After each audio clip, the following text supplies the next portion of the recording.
सुनील साजन बोलिए। सुनील साजन ने तमंचे वाली सरकार का आरोप, इसका क्या मतलब है?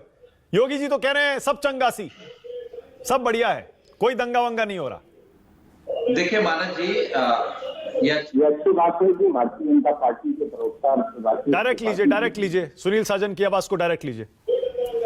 हाँ बोलिए सुनील, बोलिए। आवाज आ रही है? हाँ आ रही है, बोलिए। मानस जी, ये अच्छी बात लगी कि आज भारतीय जनता पार्टी के प्रवक्ता राकेश त्रिपाठी जी ने माननीय सर्वोच्च न्यायालय पर कोई टिप्पणी नहीं की। वरना जो लोग भी कह रहे थे कि उत्तर प्रदेश में गलत तरीके से हत्याएं हो रही हैं, उत्तर प्रदेश में तमंचे के दम पर सरकार चल रही है, तो ये लोग कह देते थे कि ये देखिए अपराधियों के लिए विलाप कर रहे हैं। क्या सर्वोच्च न्यायालय भी अपराधियों के लिए विलाप कर रहा था? ये आपका जो काला कानून है, ये आपकी जो बंदूक वाली सरकार है, उसके खिलाफ। और मानव जी, सर्वोच्च न्यायालय ने सिर्फ एक मामले पे टिप्पणी नहीं की है। आज देश को भरोसा बढ़ा है न्यायालय के प्रति कि सरकारें कितनी भी तानाशाह हो जाएं, लेकिन हमको न्याय मिल जाएगा। उन खिलाड़ियों को भी भरोसा और उम्मीद बढ़ी है जो देश के लिए खेले थे। वो कौन है? भारतीय जनता पार्टी के सांसद हैं कि नहीं? और अतीक और अशरफ के पक्ष में नहीं समाजवादी पार्टी बोली, अतीक और अशरफ के हत्या के तरीके पर बोले हैं। और हम एक बात और कह रहे हैं मानव जी, और बड़ी जिम्मेदारी के साथ कह रहे हैं, आपके कार्यक्रम में वो जो 3 अपराधी हैं जिन्होंने हत्या की है, हम तो कह रहे हैं अगर देश जानना चाहता है, मीडिया जानना चाहता है कि वो हत्या किसने कराई, तो हम तो सर्वोच्च न्यायालय से अनुरोध करेंगे उन तीनों का नार्को टेस्ट हो जाए। अभी सब पता चल जाएगा कि पिस्टल किसने दी, योजना किसने बनाई, हत्या प्रायोजित है, हत्या सरकारी है, या हत्या के पीछे कोई अपराधी है। वो कम से कम जो भी है वो सामने आने चाहिए ना। और जो बात हमारे नेता माननीय अखिलेश यादव जी ने कही, वो तो उत्तर प्रदेश में आम बात है। बीजेपी के माननीय मुख्यमंत्री जी से लेकर के किसी मंत्री, किसी नेता से पूछो कि भाई अस्पतालों में दवा, तो कहेंगे तमंचा। आप कह दीजिए कि रोड टूटी, तो कहेंगे तमंचा। पुल टूट गया, भ्रष्टाचार हो गया, कहें तमंचा।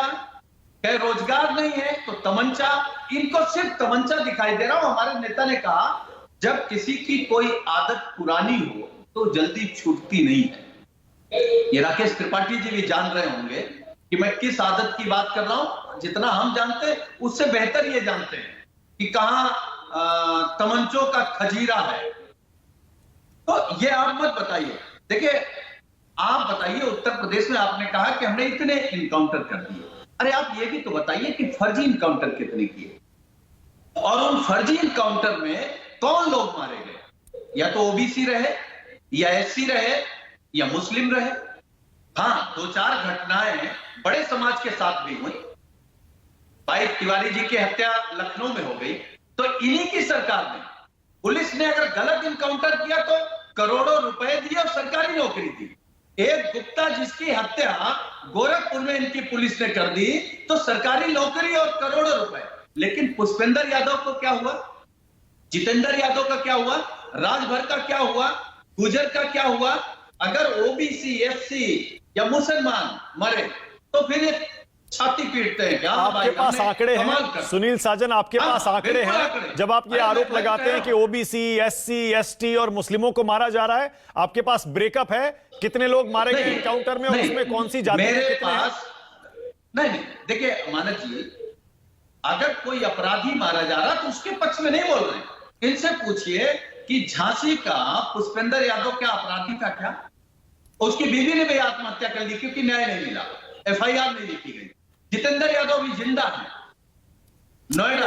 क्या ऐसे एक दो मामले मत उठाइए। नहीं, मैं दूसरी बात कह रहा हूं। मैं ये कह रहा हूं, जब आप ये कहते हैं कि जाति के आधार पर, धर्म के आधार पर एनकाउंटर हो रहे हैं, आपने सारे के सारे एनकाउंटरों में जातियां स्टडी की है, पता लगाया है क्या? आंकड़ों के आधार पर आप ये दावा कर रहे हैं? देखिए मानव जी, अपराधियों को हम जाति से नहीं जोड़ते, धर्म से नहीं जोड़ते। जो अपराधी है उनका कोई जाति धर्म नहीं।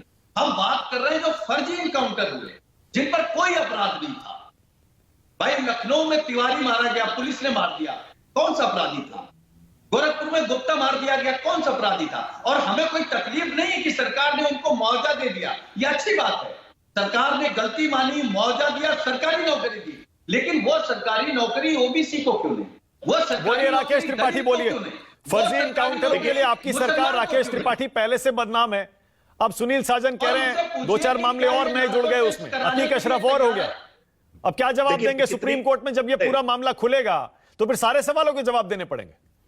देखिए मानक कितनी कुटिलता के साथ समाजवादी पार्टी ये स्थापित करने का प्रयास कर रही है कि लखनऊ के विवेक तिवारी का मर्डर हो या गोरखपुर में मनीष गुप्ता का मर्डर हो, इस मर्डर को एनकाउंटर का कैसे जामा पहना करके सारे एनकाउंटर्स पर सवाल खड़ा करने का प्रयास कर रहे हैं। मैं स्पष्ट तौर पर कह रहा हूं, लखनऊ में विवेक तिवारी का मर्डर हुआ था, मर्डर करने वाले खाकी वर्दी पहन रखे थे, गिरफ्तारी हुई, उसमें जेल की सलाखों के पीछे भेजने का काम किया है। आप मर्डरर्स को एनकाउंटर की आड़ में छुपाने का प्रयास मत करिए। पुलिस ने अपने साहस में, अपने दम पर, अपने हौसले के साथ जिन अपराधियों को एनकाउंटर में मार गिराया है या उनको पकड़कर जेल की सलाखों के पीछे भेजा है, आप कुछ घटनाओं के आधार पर इन एनकाउंटर्स को फेक कहने का ऐसा दुस्साहस मत करिए। देखिए एनकाउंटर एक भी फेक साबित हुआ हो तो आप सुनील साजन जी, आपको चुनौती देकर कह रहा हूं कि एक भी फेक एनकाउंटर बताइए कि उत्तर प्रदेश में कोई फेक एनकाउंटर हुआ है। आप किसी आपराधिक घटना को, जिसको हमने पहले दिन से स्वीकार किया कि आपराधिक घटना है और आपराधिक घटना की ओके, सुनील कुछ कह रहे हैं। ऑलराइट राकेश त्रिपाठी, एक सेकंड, सुनील कुछ कह रहे हैं, हाँ बोलिए। मैं मानक जी राकेश जी से पूछ रहा हूं, झांसी का पुष्पेंद्र यादव, उस पर कितने मुकदमे थे? नोएडा के जितेंद्र यादव कितने मुकदमे थे? वो जो गुजर मेरठ का था कितने मुकदमे थे? वो राजभर कितने मुकदमे थे? एक राजपूत लोधी था, कितने मुकदमे थे? हम ये सब पुलिस की हत्या है, लेकिन इस पे ना आपने मुआवजा दिया, ना आपने अपनी गलती मानी, क्योंकि वो लोग जिनसे आपको डर लगता है, आपको लगा कि अरे एक ब्राह्मण मर गया तो आप 1 करोड़ रुपए दे देंगे, नौकरी दे देंगे। अरे गुप्ता मर गया तो 1 करोड़ रुपए दे देंगे, नौकरी दे देंगे। क्या किसी हत्या नहीं? ये क्या किसी के बेटे नहीं थे? ये किसी के भाई नहीं थे? एक सेकंड, वारिस पठान को लाइए, वारिस पठान को लाइए।